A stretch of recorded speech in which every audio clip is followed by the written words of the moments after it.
So when the news broke that the National Negro Congress was a communist organization, A. Philip Randolph, who knew this all along but wanted to save his image, publicly distanced himself from the organization.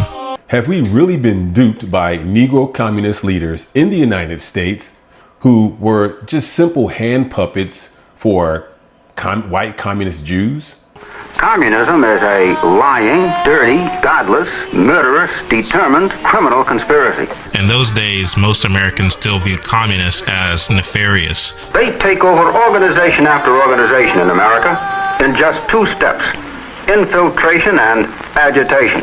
So when the news broke that the National Negro Congress was a communist organization, A. Philip Randolph, who knew this all along but wanted to save his image, publicly distanced himself from the organization.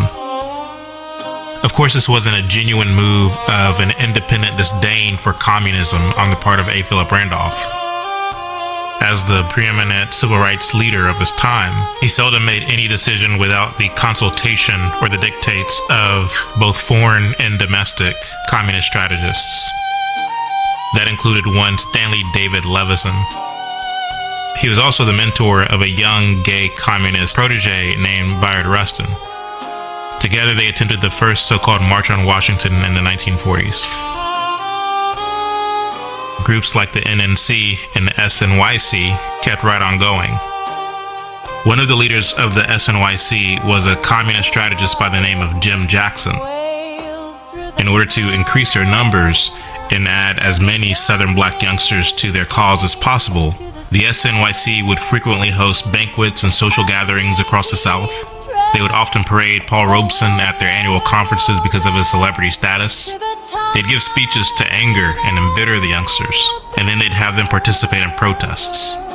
Ironically, it was covert and explicit communist agitation meant to incite violent reaction from a very small number of fringe whites who would irrationally take the bait, which re-intensified and prolonged the very conditions that communist front groups like the SNYC were protesting against. In early 1944, the organization proposed to start a new Negro Party in the South under the slogan of nonviolence and non-cooperation. Later that year, the organization held its annual conference in Atlanta, Georgia, where MLK Sr., a 31-year-old Rosa Parks, and an 18-year-old Ralph Abernathy, who had joined the movement, were in attendance. MLK Jr. was 15 years old at the time. This was the same year that President Roosevelt introduced his so-called Second Bill of Rights. So I decided to go into Google and type in some questions just to see what they would say. And I asked the question here, was there communists connected to the National Negro Congress?